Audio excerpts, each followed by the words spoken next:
मला गेली किती 30-40 वर्ष केव्हापासून बबनदादा आमच्या ठाकरे कुटुंबियांसोबत आणि शिवसेनेत काम करतायत आता मला आठवत सुद्धा नाही, पण ती सगळी वर्ष आठवत आहेत. बोलता बोलता तुम्ही जे बोललात की बाळासाहेबांनी सांगितलं की अरे मारामाऱ्या करणारा तू शाळा काय काढणार, पण मला खात्री आहे की शाळा काढली तरी पहिलं काम तुम्ही विसरलेलं नाही. आणि आपली शिवसेनाही अशीच आहे, कारण शिवसेनेचा जन्मच मुळामध्ये न्याय हक्काच्या लढाईसाठी झाला. जर न्याय मागून मिळत नसेल तर तो लढून मिळवावाच लागतो, आणि तो कसा मिळवायचा हे शिवसैनिकाला माहिती आहे. पण प्रश्न मग काय येतो की असा लढून न्याय मिळवताना मग पोलीस केसेस होतात. त्याच्यामुळे तुम्ही जसं शिक्षणाची एक सोय केलेली आहे, काही जणांना मोफत देताय, तुम्ही द्याल ती फी, तशीच मला वाटतं शिवसैनिकांची तुम्ही एक दुसरी सोय केली ती म्हणजे तुम्ही लॉ कॉलेज काढलं.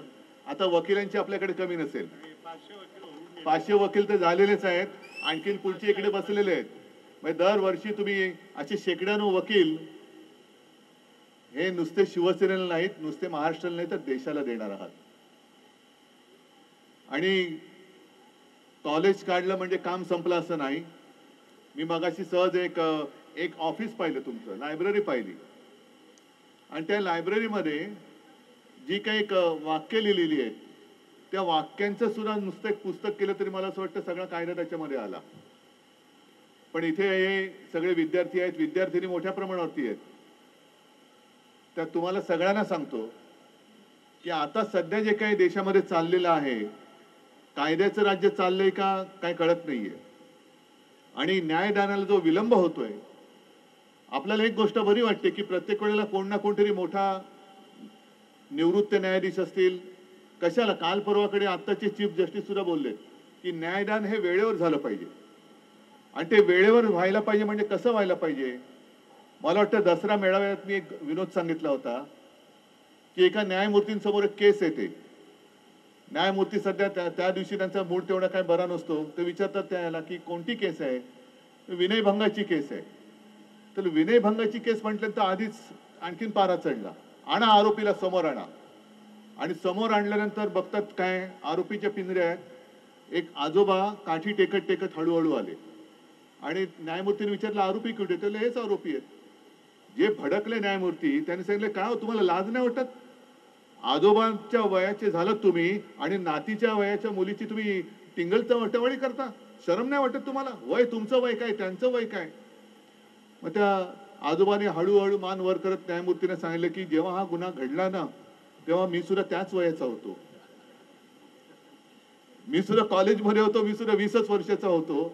आता जिची मी टिंगल केली होती ती सुद्धा आजी झाली, ती सुद्धा कुठे गेली माहिती नाही, पण तारीख पे तारीख करत एवढ्या तारखा झाल्या की मी आजोबा झालो, ती आजी झाली, पण अजून निकालच लागत नाहीये. उपयोग काय अशा न्यायदानाचा. आता सुद्धा आपण बघतोय आपला एक खटला तिकडे चालू आहे सुप्रीम कोर्टामध्ये, काल परवाकडे तारीख होती, आता पुन्हा 2-3 दिवसाची तारीख पडलेली आहे, त्याच्यानंतर पुन्हा काय पडेल सांगता येत नाही. पण तुमचं एक जे कर्तव्य आहे ते म्हणजे आपल्या देशातलं संविधान आणि लोकशाहीची रक्षा करणं, त्याचं रक्षण करणं हे तुमचं काम आहे.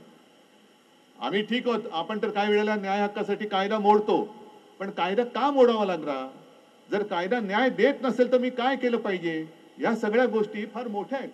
मी एवढा काही मोठा कायदे तज्ञ नाहीये, पण जे काय अनुभव बबनदादा तुमच्यासारख्या सगळ्या लढवय्या शिवसैनिकांच्या अनुभवातून मी जे काही शिकलोय ते हेच आहे की अरे गुन्हा काय, न्याय मिळत नाही म्हणून मी आंदोलन केलं. आता कायदे सुद्धा काही एवढे जुने आहेत की ते इंग्रजांच्या जमान्यातले आहेत, आता त्याच्यामध्ये सुद्धा हळूहळू बदल होत जाईल. असं तो फार एक मोठा आणि गहन विषय आहे, त्याच्यात जास्त काही मी खोलत जाऊ इच्छित नाही. पण बबनदादा मला खरंच तुमचा अभिमान वाटतो, आणि नक्कीच आणि बाळासाहेबांना सुद्धा आज आनंद झाला असेल की आपला बबन पाटील, मी तर म्हणे आता प्राचार्य झाले, प्राचार्य बबनदादा, नुसतं बबनदादा नाही, बबनदादा दादा म्हटलं तर कसं वाटतं, आता बबन सर प्राचार्य. आणि तुम्ही ज्या जिद्दीने आणि निष्ठेने, म्हणजे खरं या काळात सुद्धा आम्हा ठाकरे कुटुंबियांसोबत बबनदादा तुम्ही आणि तुमचं सगळं कुटुंब त्याच जिद्दीने, त्याच निष्ठेने, त्याच प्रेमाने राहिलेला आहात. याचाच अर्थ तुमची कामावरती श्रद्धा किती आहे ते कळतं. तुम्हाला उदंड आयुष्य मिळो आणि तुमची सगळी स्वप्न साकार होत अशीच आज मी प्रार्थना करतो. तुम्हाला शुभेच्छा देतो. जय हिंद, जय महाराष्ट्र.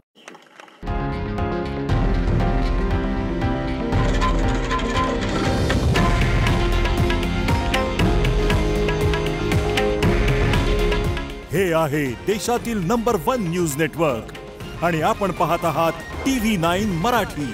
काळजी तुमची, हित महाराष्ट्राचं.